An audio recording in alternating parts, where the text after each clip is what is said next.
আসসালামু আলাইকুম বন্ধুরা, আজকে চালতার আচার বানাবো। আমি কি পারি আপনারা দেখবেন। আসলে আমি কিন্তু অনেক কিছুই পারি রান্নার জগতে, আমি কিন্তু সব কিছু রান্না করতে পারি। আজকে এই চালতা আচারের রেসিপিটা আপনাদেরকে দেখাবো। আর যদি আপনারা চালতার আচার পছন্দ করে থাকেন তাহলে অবশ্যই এই রেসিপিটা দেখবেন। আমার মতো এইরকম রেসিপি দিয়ে আপনারা যদি চালতার আচার করে খান তাহলে আপনারা কিন্তু অনেক উপকৃত হবেন এবং অনেক ভালো লাগবে। চালতার আচার বানানো অনেক সহজ, আসলে একটু পরিশ্রম করলেই অনেকটা সহজ হয়ে যায়। আমি চালতাগুলো আমার নিজের গাছ থেকে চালতাগুলো আমি পেরে নিলাম, ঠিক আছে। আমি এখন নিয়ে যাচ্ছি আমি বাসার মধ্যে। এটা হলো আমার বাগান, এই বাগান থেকে আমি বাসায় চলে আসলাম। এই বাসায় এসে এখন এই চালতাগুলো আমি এখন প্রসেসিং করব। কিভাবে প্রসেসিং করব, কিভাবে কি করব সবই আপনাদেরকে আমি দেখাবো। আপনারা দেখে যদি অবশ্যই ভালো লেগে থাকে অবশ্যই ভিডিওতে লাইক করে দিবেন আর এই ভিডিওটা সাবস্ক্রাইব করে রাখবেন। আপনাদেরকে সকল কিছু আমার এই ভিডিওর মাধ্যমে আপনারা অনেক কিছু রেসিপি এবং আপনারা ফানি ভিডিও আর বিভিন্ন ধরনের কিছু আপনারা পাবেন। আমি আসলে এই চালতাগুলো আগে খুব সুন্দরভাবে পরিষ্কার করে নিতে হবে, কারণ গাছে অনেক দিন ধরে থাকে, কারণ সে আপনার শ্যাওলা পড়ে যায় গাছে যে থাকার কারণে। আপনারা দেখছেন বর্ষার সময় অনেক ধুলা ময়লা পড়েছে, তারপরে ওই ধুলা ময়লা পড়ার পরে এইগুলোতে অনেক ময়লা হয়ে যায় উপরে। এই জন্য আপনারা ভালো করে মাজনি বা যে কোনো কিছু দিয়ে ভালো করে ঘষে ধুয়ে নেবেন উপরে ময়লাটা। আসলে উপরে ময়লাটা যদি পরিষ্কার না থাকে তাহলে কিন্তু এটা পেটে চলে যাবে খাবারের সঙ্গে। তো ওর জন্য একটু ভালো করে পরিষ্কার করে আমি পরিষ্কার করে নিয়ে নিলাম। আর ওই যেগুলো লাল দাগগুলা, ওই লাল দাগগুলা যাবে না, ওই লাল দাগগুলা একটু আছড়ে আমি পরে ছিলে নেব ইনশাল্লাহ। তো তারপরে দেখুন কীভাবে চালতা কাটতে হয় সেটা আমি আপনাদেরকে দেখাচ্ছি। চালতাটা আগে আপনারা দুভাগ করে নেবেন, দুভাগ করার পরে আপনারা 4 ভাগ করবেন, ঠিক আছে। 4 ভাগ করে আপনারা এই চালতাগুলা আপনারা কেটে নেবেন। কীভাবে কাটার পরে দেখুন আমি একটা যে উপরে চটনা নিচ্ছি, কারণ বটিটা চলো পিছলে চলে যাচ্ছে। কাটা খুব আসলে শক্তির দরকার হয়, আর বেশি শক্তি দিলে যেহেতু মেঝেটা একটু পিছলে ওই জন্য বটিটা স্লিপ কাটছে। এই জন্য আমি একটা চটনে নিলাম যাতে স্লিপ না কাটে। তবে দেখছেন যে কীভাবে চালতা যে কাটার পরে আমি যে উপরে যে বিসির মতন একটা আছে আঠালু, ওটা কিন্তু খসে, ওটা কিন্তু ফালাই দিতে হবে, ওটা কিন্তু নেওয়া যাবে না, ঠিক আছে। আপনারা এইভাবে চালতাটা কাটবেন। এই যে আমি কাটছি আপনাদেরকে দেখাচ্ছি, আমি একটা চালতা কেটে আপনাদেরকে দেখাবো।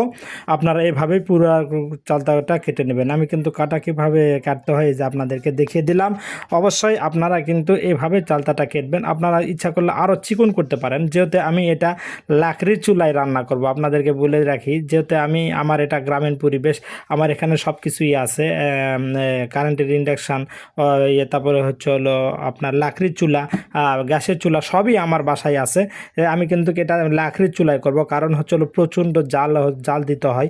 আর হচ্ছে হলো এই জাল দিতে কিন্তু খুবই মানে অনেক সময় লাগে। এই জন্য লাকড়ির চুলাতে রান্না করতে খুবই বা চালতার আচার বানাতে কিন্তু খুব তাড়াতাড়ি হয়ে যায়। এর জন্য আমি এই চালতাটা আমি এইভাবে কেটে নিলাম। আপনারা কিন্তু এভাবেই কেটে নেবেন। আরও বেশি চিকন করতে চাইলে আপনারা আরও চিকন করে নেবেন। আমি মোটা করেছি, কারণ হচ্ছে হলো আমি লাকড়ির চুলায় রান্না করবো। লাকড়ির চুলায় প্রচণ্ড আগুনের তাপ এবং খুব তাড়াতাড়ি সিদ্ধ হয়ে যায়, ঠিক আছে। এই জন্য আমি একটু মোটায় রাখলাম তাড়াতাড়ি কাজ কমপ্লিট করার জন্য, ঠিক আছে।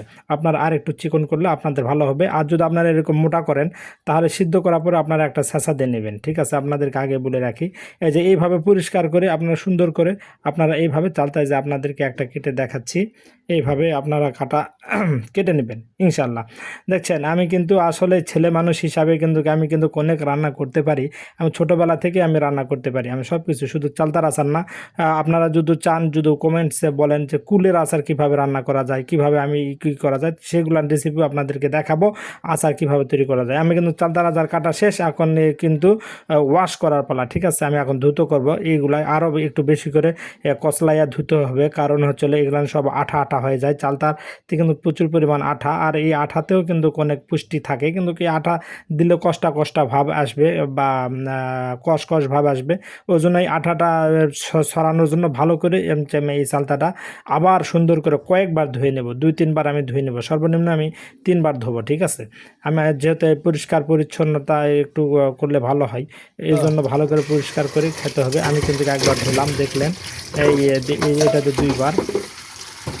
এভাবে পরিষ্কার করবেন আপনারা ভালো করে। দেওয়ার পরে এই কচলাবেন, এই যে এইভাবে হ্যাঁ এই ভালো করে ধুয়ে নেবেন এরকম করে, হ্যাঁ এরকম আশ্রয় আশ্রয় আস্তে আশ্রয় আপনারা যে এক ধুয়ে নেবেন। ধোয়ার জন্য কিন্তু একটু স্বাদ নির্ভর করে ধোয়ার উপরে, পরিষ্কারের উপরে, ঠিক আছে। এই যে আমি কিন্তু ওয়াশ করে নিলাম চালটাগুলো, ধুয়ে নিলাম, আপনারা দেখলেন। এই যে ধুয়ে আবারও একটু আবার পরিবর্তন করব, বারবার 3বার কিন্তু আমি ধুয়েছি, ঠিক আছে। 2বার করে 3বার করে আমি ধুয়েছি, 2বার পরে 3বার পরে নিয়ে আমার ধোয়া কিন্তু আমার কমপ্লিট। এই যে আমি কিন্তু এখন এটা একটা পাতিলে বসাই দিব, ঠিক আছে। আমি এখানে ঢেলে নিচ্ছি, কিন্তু আমি একটা পাতিল ইউজ করব, যে পাতিলে সিদ্ধ করব সেই পাতিলটা আমি ইউজ করব। সেই পাতিলটা আমি এখন নিয়ে আসছি, দেখুন। এই যে দেখেন, এই যে পাতিলে আমি রেখেছি, আপনারা সবাই দেখুন। এই যে পাতিলে রেখেছি, জায়গা হচ্ছে না, যেহেতু আমি এখানে 5টা চালতা নিয়েছি। 5টা চালতার কি পরিমাণ মশলা লাগবে আমি সেটা আমি বলে দিব। আপনারা 5টার জায়গায় যদি আপনার 3টা নেন, সেই 3টার পরিমাণ মশলা দিয়ে দিবেন। আমি কিন্তু এখন চলে যাচ্ছি আমার বাসায়তেই। এখানে এই যে চুলাতে, আসলে আমরা চুলাই আর খুব কম রান্না করি, কারণ হচ্ছে হলো এই জন্য এই চুলাটা এরকম অবস্থায় আছে, মানে এই ভালো করে লেপা পোছা বা হচ্ছে হলো কিছু করা হয় নাই, এই জন্য এই চুলাতে রান্না হয় না। এটা হলো পরিত্যক্ত চুলা পড়ে আছে, এই চুলাতে আমি আজকে রান্না করব। আমি আগুন জ্বালিয়ে দিলাম, এখন পাতিলটা বসাই দেবো। এই যে আগুন জ্বালানো কমপ্লিট, এই কিছুক্ষণের মধ্যে বলক উঠে যাবে, কারণ হচ্ছে খুবই দ্রুত হয় লাকড়ি চুলাতে রান্না। আর লাকড়ি চুলার আচার কিন্তু খেতে কিন্তু খুবই সুস্বাদু। আর আপনারা ইন্ডাকশন বা গ্যাসের চুলাতে রান্না করতে পারেন, কিন্তু আমি ওখানে চালতা বসায় দিয়ে আসে আমি এখন একটু মশলাটা তৈরি করে নিব। আমি কিন্তু 5টা চালতার আচারের জন্য এই পরিমাণ শুকনা লঙ্কা দিয়েছি, দেখবেন, শুকনা মরিচ, লঙ্কা, সঙ্গে দিব এখন 5 ফোড়ন, ঠিক আছে। সঙ্গে কিন্তু 5 ফোড়ন দিয়ে দিব। আর আপনারা কিন্তু দেখবেন কি পরিমাণ 5 ফোড়ন দিয়ে দিই, আপনারা কিন্তু সুন্দর করে দেখবেন। দেখেন আমি কি পরিমাণ দিয়েছি 5টা চালতা আচারের জন্য, এই পরিমাণ 5 ফোড়ন দিয়েছি, ওই পরিমাণ মরিচ দিয়েছি, ঠিক আছে। ভালো করে আপনারা দেখেন, ভালো করে দেখেন, এই মরিচগুলো সুন্দর করে টেলে নেবেন। আবার মানে এমনভাবে টেলবেন না যে বেশি কালো হয়ে গেলে কিন্তু তিতা হয়ে যাবে। আপনারা এই যে মরিচগুলো লাল লাল থাকবে, কিন্তু সুন্দর করে যাতে মশমশা থাকে। আর দেখছেন সুন্দর করে, সুন্দর একদম ব্রাউন কালারের মতন করে আমি পাঁচফোড়নগুলো আমি ভেজে নিয়েছি। এখন এগুলো আমি গুঁড়া করব, ঠিক আছে, গুঁড়া করতে দিব। আমার ওটা গুঁড়া করা শেষ করে আসে আমি, এই যে আমার এখানে অটোমেটিক কিন্তু এটা আমার সিদ্ধ হয়ে গেছে আমার চালতাটা, ঠিক আছে। আপনাদেরকে এখন দেখাবো। এখন এই সিদ্ধটা এরকম করে নেবেন, আপনারা ভালো করে বেশি করে সিদ্ধ করে নেবেন, যাতে করে চালতাটা আবার আচার তৈরি করতে খুব সুবিধা হয়। আমার সিদ্ধ করা শেষ, আমি একটা পাতিলে তুলে নিচ্ছি, ঠিক আছে। আপনারা দেখবেন, একটা পাতিলে তুলে নিচ্ছি। আপনারা কিন্তু ভিডিও টান দিন না ভাই, ভিডিও টান দিলে কিন্তু পুরোটা দেখতে পাবেন না। আর আপনারা ভিডিও টান না দিয়ে আপনারা পুরো ভিডিওটা দেখেন। আর এখনও যারা লাইক করেন নাই, একটা লাইক করে দিবেন। আর আমার এই চ্যানেলটি অবশ্যই, আমার চালতার আচারটা যদি একটু বানানোর জন্য ভালো লেগে থাকে, অবশ্যই চ্যানেলটিকে সাবস্ক্রাইব করে রাখবেন। আর আপনারা এই চালতার আচার আপনারা কিভাবে তৈরি করবেন, এটা সবসময় ভিডিও দেখে তৈরি করতে হবে এমন তো না, আপনারা অবশ্যই ডাউনলোড করে নিতে পারবেন, ঠিক আছে। ডাউনলোড করে রেখে দিলে আপনারা সারা বছর মনে ভুলে গেলেও আপনারা এই রেসিপিভাবে আপনারা তৈরি করতে পারবেন। আর আমি যে চালতার আচারটা বানাবো, এটা কিন্তু খুবই সুস্বাদু এবং একদম লোভনীয়, এবং একবার খেলে আপনারা কিন্তু বারবার খেতে ইচ্ছে করবে। আমি এত সুন্দরভাবে আমি করতে পারি, আমি নিজের প্রশংসা নিজে করছি, কারণ আসলে যে আমি সুন্দরভাবে তৈরি করি। আমি আমার এরকম চালতার আচার আমি কোথাও খাই নাই। আমি খেয়ে যেটা আমি বুঝতে পেরেছি, এত সাথে চালতার আচার আমি কোথাও খাই নাই। আমি নিজের প্রশংসা নিজে করছি, কারণ আসলে যে ভালো আমি সুস্বাদু তৈরি করি। আসলে সুস্বাদুভাবে তৈরি করাটা নিজের কাছে না, আসলে মশলাটা পরিমাণ মতো দেওয়াটাই সবথেকে বেটার, আর ভালোকে কষানোটা আর রান্না করার সিস্টেম জানাটাই হলো অনেক কিছু। আমি কিন্তু বলতে বলতে কিন্তু আমি কিন্তু সর্ষের তেল দিয়ে নিলাম। সর্ষের তেল দেওয়ার পরে আমি কিন্তু দিয়ে নিয়েছি হচ্ছে মানে রসুনের কুচি দেওয়ার পরে দিয়েছি হলে দারচিনি আর তেজপাতা, এই 3টা উপকরণ দিয়ে আমি এখন কিন্তু ভেজে নিচ্ছি। আসলে বলতে বলতে কথা বেশি বলে ফেলেছি। আর আপনারা দেখুন, আমি কিন্তু রসুনের কুচি, দারচিনি আর হচ্ছে হলো কি তেজপাতা। এখন কিন্তু আমার কিন্তু রসুনটা বাদামি কালার হয়ে যাওয়ার সময় কিন্তু আমি একটু হলুদ দিয়ে নিলাম, কারণ হলুদ যদি আমি এই তেলের সঙ্গে না দেই, পরে কিন্তু দিলে হলুদ গন্ধ করবে। এই জন্য আমি হলুদটা আগে দিয়ে নিয়েছি। তারপরে দিয়ে নিলাম হচ্ছে হলো আমার হলো 5 ফোড়ন, আর হচ্ছে হলো ওই শুকনা লঙ্কা দিয়ে একটু ভেজে নিলাম। আপনারা কিন্তু বেশিক্ষণ ভাজবেন না, আমার কিন্তু অল্প একটু যে ভাজা শেষ। আমি এখন কিন্তু চালতাটা ঢেলে দিব, আর সঙ্গে একটু পানি দিয়ে দেবো, ঠিক আছে। পানিটা দিয়ে দেবো, এখন পানিটা দিয়ে দিয়েছি, ঠিক আছে। পানি দিয়ে দিয়েছি, দিয়েছি। এই পানি দেওয়ার পরে আমি আবার সবগুলো ঢেলে দিলাম। আর একটু পানি দিব, পানি কম হয়ে গেছে, এই জন্য পানি আসছে, আরও পানি দেবো। ঠিক আছে, আপনারা দেখুন আর একটু পানি দিলে তাহলে আমার এই পুরা পাতিলটাই আমি ভরে পানি দেবো। কারণ হচ্ছে হলো বেশি যত পানি দিয়ে জাল করবেন তত কিন্তু সুস্বাদু হবে। ঠিক আছে, আপনারা ভালো করে দেখেন, যত পানি দিয়ে জাল নেবেন। আমি কিন্তু পাতিল ভরে দিয়েছি পানিটা। তারপরে আমি কিছুক্ষণের মধ্যে গুড় দেবো। ঠিক আছে, আমি 5টা চালতার আচারের জন্য 1 কিলো গুড় দিয়েছি, আখের গুড়। ঠিক আছে, আমাদের এখানে কুশার বলে, আর আর অন্য জায়গায় আখ বলে। এই আখের এই গুড়টা দিয়েছি আমি 1 কিলো পরিমাণ। ঠিক আছে, 1 কেজি।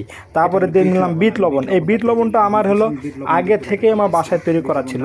এই বিট লবণ দিয়ে আমি পুরাটা এই মশলাটা দিয়ে দেবো। আমি সাদা লবণ ইউজ করি না, কারণ সাদা লবণ ইউজ করলে অতটা সুস্বাদু, অতটা স্মেলটা আসে না। এই জন্য এই বিট লবণটা দিয়েছি। বিট লবণটা যদি আপনারা কীভাবে তৈরি করতে হয় যদি বানাতে চাই আপনাদেরকে বলে দেবো। কথা বলতে বলতে কিন্তু হয়ে গেছে আমার চালতার আচারের কিন্তু একদম প্রায় হয়ে গেছে। দেখছেন, আমি কিন্তু এখানে প্রায় 15 থেকে 20 মিনিট জাল দিয়েছি এবং নাড়াচাড়া করেছি। আপনাদেরকে অত নাড়াচাড়াটা দেখা নাই, কারণ ভিডিওটা অনেক বড় হয়ে যাচ্ছে, এই জন্য কিন্তু শর্ট করে আপনাদেরকে দেখাচ্ছি। আর যে পরিমাণ দেখানোর দরকার, যে পয়েন্ট দেখানোর দরকার সেগুলো আপনাকে দেখাইছি।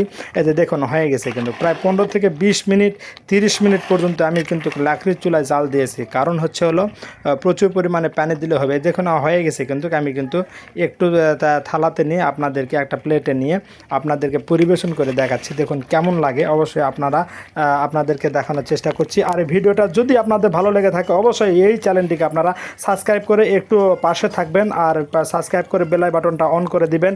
আর যারা এখনও পর্যন্ত লাইক করে নাই অবশ্যই লাইক করে দিবেন। আর এই চালতার আচার রেসিপি আপনাদের কেমন লাগলো অবশ্যই কমেন্টে জানাবেন। ততক্ষণ পর্যন্ত আমার প্রিয় ভাই ও বন্ধুরা সবাই ভালো থাকবেন, সুস্থ থাকবেন। আপনাদের সুস্বাস্থ্য কামনা করে এখানে ভিডিওটা শেষ করছি। আল্লাহ হাফেজ।